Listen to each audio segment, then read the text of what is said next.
Caro presidente dessa sessão, senador Paulo Paim, senhoras e senhores senadores, nossos telespectadores da TV Senado, ouvintes da Rádio Senado, o tema que eu venho abordar aqui hoje, senador Paim, é muito caro a Vossa Excelência e muito caro a todos aqueles parlamentares comprometidos em ter sensibilidade com que a sociedade reclama e demanda e pede que façamos. E penso que não é nenhuma solicitação fora de propósito. Ela tem tudo a ver com a democracia, com a transparência e com a responsabilidade, especialmente com a responsabilidade parlamentar.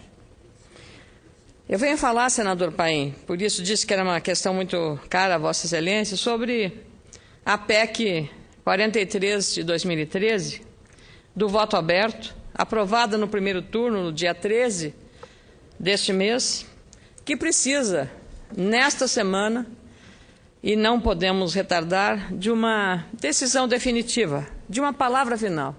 E essa palavra final vem através da deliberação, vem através do voto.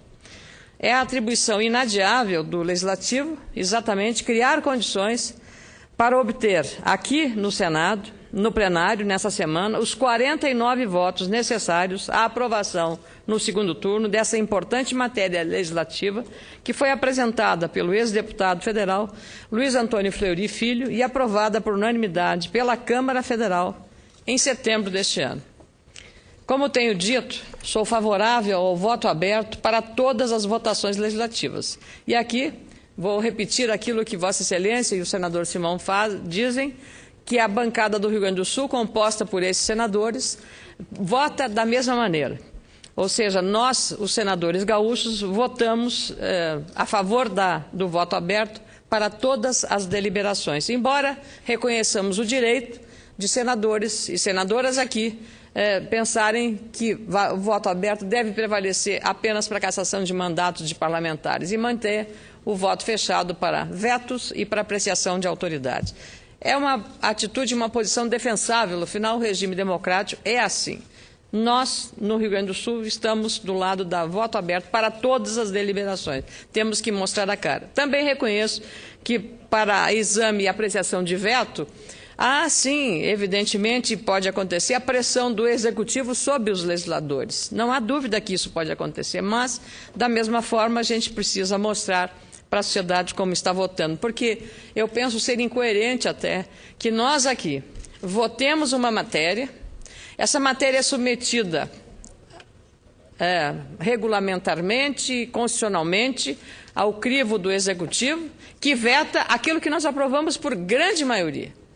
E aí o veto vem para ser apreciado e nós mantemos o veto. Ou seja, a gente não está tendo, pelo menos, eu penso, nessas matérias e nessas mais recentes, coerência com aquilo que nós deliberamos. Porque se nós dissemos sim à matéria e o governo diz não, o coerente seríamos repetir que dissemos sim, mas nem sempre. Portanto, talvez seja nessa questão e nesse quesito que o voto aberto para a derrubada de vetos, ou para a apreciação de vetos, melhor dizendo, seja o melhor caminho.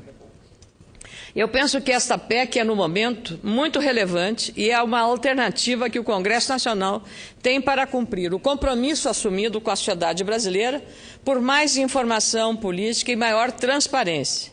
São atribuições indispensáveis ao exercício democrático, que, ao meu ver, contribuem, sem dúvida, para atuações parlamentares mais claras e perceptíveis à opinião pública, aos eleitores, nossos maiores fiscalizadores.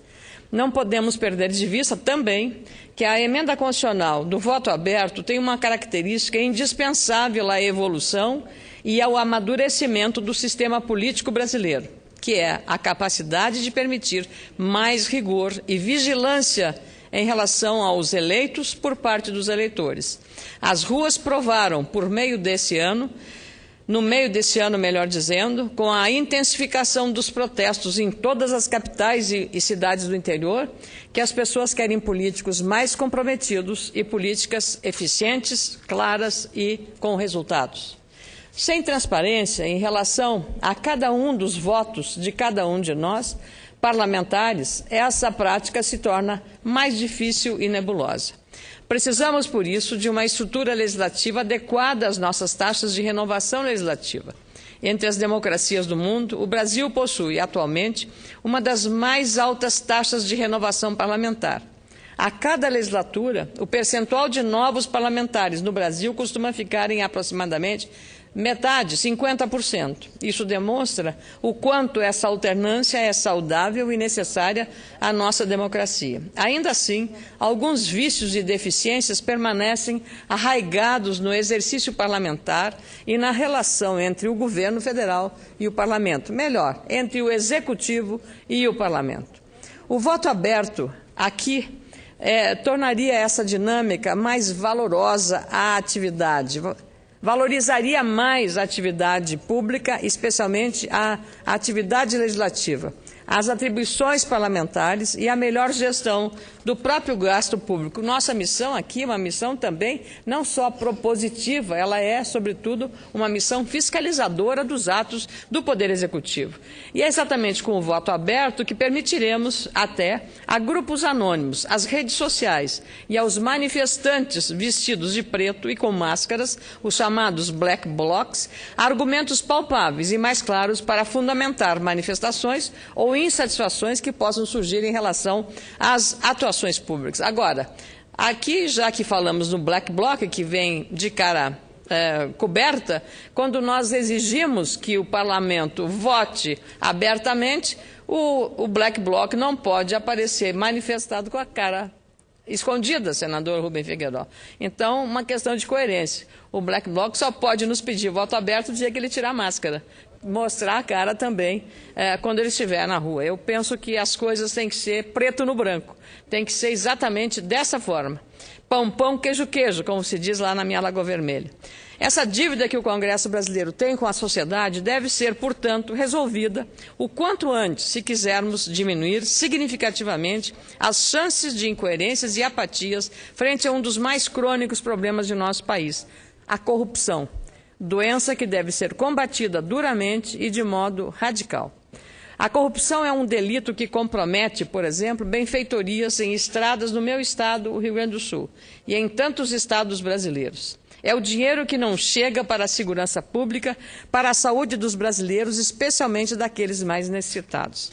Assistindo ontem no programa Fantástico a entrevista do corrupto, com a cara de pau, vou usar para a expressão, com a cara de pau, revelando como operava e o que fazia com o dinheiro, e se pretende devolver o que roubou, porque foi roubo, corrupção é roubo do dinheiro público.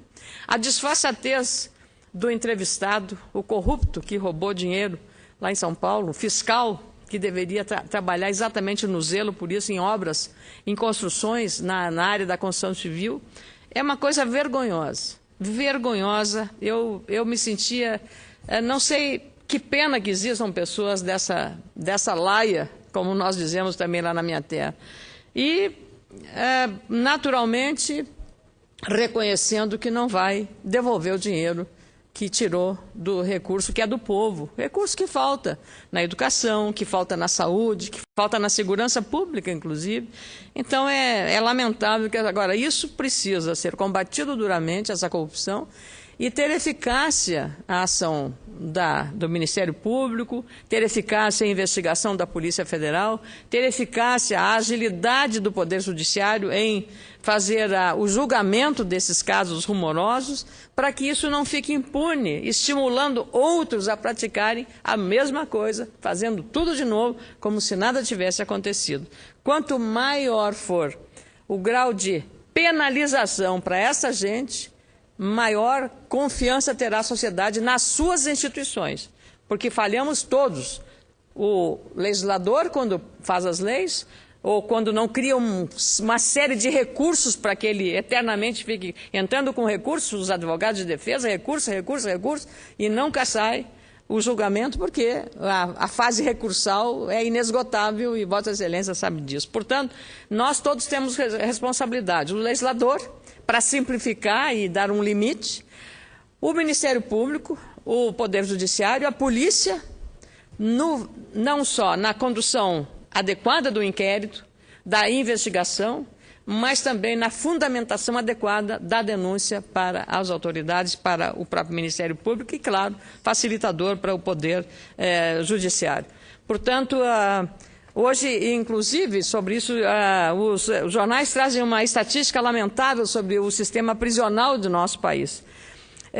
De 1.478 estabelecimentos prisionais, somente 96 presídios, ou seja, 6,5%, contam com módulos de saúde capazes de fazer atendimento médico básico, segundo o Ministério da Justiça. Esse é um outro problema, é a outra face dessa chaga social que é a impunidade e a insegurança. Enfim, são inúmeros problemas causados pela falta de transparência que fazem persistir esta maldita doença chamada corrupção, que existe em vários países, não só no Brasil, mas não podemos ser tolerantes com ela. Lamentavelmente, a corrupção está nos países sem democracia, nos países democráticos, mesmo os mais democráticos, nos mais avançados, nos mais desenvolvidos, nos subdesenvolvidos, e não é diferente. O voto aberto, portanto, é um caminho para permitir mais políticas sociais, mais educação e mais saúde. Ações importantes para extinguir e destruir a corrupção. Temos que persistir nesse objetivo. É importante lembrar que tivemos, nos meses de junho e julho, belíssimas manifestações convocadas pelas redes sociais, quando as famílias vieram para o canteiro, ainda verdes, da Praça dos Três Poderes, com os filhos e os pais na frente do Congresso Nacional, as crianças desenhando a bandeira nacional, pedindo justamente o fim da corrupção. É exatamente esse clima de vivência de família, de paz e de ordem que nós precisamos, mas com uma cidadania, eu diria, exacerbada, com a inclusão, e a cidadania se dá por mais educação, se dá através do o maior grau de informação do cidadão sobre os seus direitos, mas também sobre os seus deveres. Não podemos dizer que o cidadão não tem, ele também tem sérios deveres. E um dos deveres é, ao colocar o seu voto na urna, o eleitor tem uma arma poderosíssima, que é exatamente o título de eleitor. É a capacidade de escolher. E deve escolher não com o critério de quem lhe dá uma migalha ou compra o seu voto, mas a escolha de um voto consciente em que a escolha se faça pela qualidade do candidato e não pelo que o candidato está lhe oferecendo em matéria de algum ganho, de algum benefício individual. O fim do voto secreto para as votações legislativas é o caminho para refazer o pacto social brasileiro que está sendo rompido pelo divórcio entre as lideranças políticas, nós parlamentares e o povo. Precisamos nos dar conta da gravidade do momento que estamos vivendo. Fazer política hoje não funciona mais nos moldes antigamente do velho coronelismo. Qualquer medida impensada ou votação desatenta tem reflexos no campo político, na gestão, no cotidiano das pessoas, nas questões econômicas e principalmente na vida de cada cidadão brasileiro ou cidadã brasileira. Saber como os representantes políticos votam é certamente um termômetro importante e transparente para que a sociedade perceba a atuação e as atitudes de seus representantes no Congresso Nacional. No setor privado, há também uma busca saudável por maior governança, mais transparência sobre as decisões e a estrutura financeira das empresas, principalmente as companhias de capital aberto, pois os investidores e compradores de ações querem saber se as organizações são confiáveis e saudáveis, contabilmente falando. Isso é transparência, um valor importante que deve ser cultivado em nossa democracia. Nessa semana que passou, nós fizemos uma audiência pública, na quarta-feira, com os fundos de pensão. Porque existe muito problema nos fundos de pensão, especialmente do setor público. Às vezes, quando você dota a constituição de gerências e diretores apenas com critério político, você pode estar correndo o risco de criar problemas na gestão e na governança adequada. Defendemos maior transparência, uma paridade entre patrocinador e assistido nesse processo. Já recebi e percebi já algumas resistências em relação a isso. Claro que a patrocinadora que bota o seu capital em valor maior do que bota, às vezes, nem sempre, porque a paridade existe na contribuição, é que se sinta com maior força sobre o assistido. De qualquer maneira, é preciso uma discussão madura, uma discussão equilibrada. O que nós queremos aqui é melhorar a forma de governança, melhorar as condições de acompanhamento, para que o assistido possa acompanhar, através de uma conta, com transparência total, a situação que está naquele fundo, para que ele não seja surpreendido, como foram surpreendidos aqueles servidores do Aero, senador Paim, que viram amargar e perder tudo que haviam depositado e acreditado das suas contribuições, e nós não podemos correr novamente esse risco de uma frustração por uma falência que eu diria extremamente danosa, porque não houve a fiscalização, os órgãos responsáveis não fizeram a sua parte e essas pessoas hoje estão morrendo. Na semana passada morreu mais um comissário sem ter visto o resgate dos seus direitos. Por isso, essa questão relacionada ao funcionamento dessas instituições, desses fundos de pensão, que são fundamentais. Num país que não tem poupança interna para investimentos, os fundos de pensão, como o fundo de garantia, são fonte de recursos para aplicar em infraestrutura. E isso tem dado uma grande oportunidade para o Brasil nesses investimentos. O Brasil precisa de um grande passo também para o desenvolvimento em larga escala na exploração de gás natural em terra.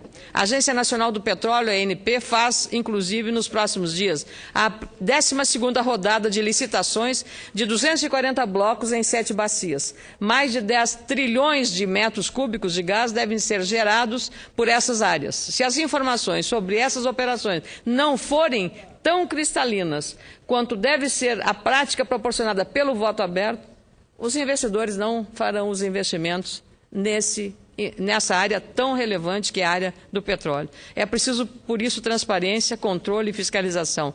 Precisamos dar, sobretudo aos jovens, um voto para permitir correção quanto à marginalidade imposta a esses grupos em relação à política nacional adotada nas últimas décadas. As pautas populares cresceram na mesma proporção das manifestações que envolveram a precariedade do transporte, as péssimas condições do ensino, da saúde e o abuso de algumas obras na Copa do Mundo em 2014. O transporte público foi apenas a gota d'água. A razão das insatisfações populares é uma crise ética agravada ainda mais com a vergonhosa decisão da Câmara de ter mantido, dias antes da aprovação unânime da PEC do voto aberto, o mandato do deputado federal cassado e condenado pela Justiça, em última instância, Natan Donadon, de Rondônia. Essa Casa precisa, portanto, reafirmar este compromisso inadiável com a proposta de emenda à Constituição que acaba com o voto secreto nas ações do Legislativo. Como eu disse, eu respeito muito todos aqueles que pensam que devemos votar fatiada esta proposta apenas para a cassação de mandatos, mantendo o voto fechado para exame de vetos, apreciação de vetos e de autoridades. Mas ainda estamos muito longe de chegar ao ideal. Legisladores de democracias mais antigas ficam surpresos ao saber que os eleitos do Parlamento brasileiro ainda votam secretamente. Claro que grande parte dos países muito desenvolvidos mantém o voto secreto para a deliberação e o exame de vetos presidenciais. A burocracia política e o uso excessivo dos jargões jurídicos e do tecnicismo do direito também são confusos demais para a população. Não é mantendo aí um pouco obscuramente votos dos parlamentares que aumentaríamos a credibilidade, a segurança institucional da nossa casa, da nossa instituição. Se o voto fosse aberto, certamente as cédulas dos votos recentes em relação aos vetos presidenciais seriam diferentes, porque nós negamos aquilo que nós aqui decidimos por uma folgada maioria. E aí nós mesmos dissemos não àquilo que nós deliberamos. Outras votações foram comprometidas por essa ausência de transparência. Precisamos, portanto, mudar a forma de atuar do Legislativo e voto aberto certamente ajudará a todos nós nessa difícil tarefa, mas não podemos abrir mão dela. Obrigada, presidente.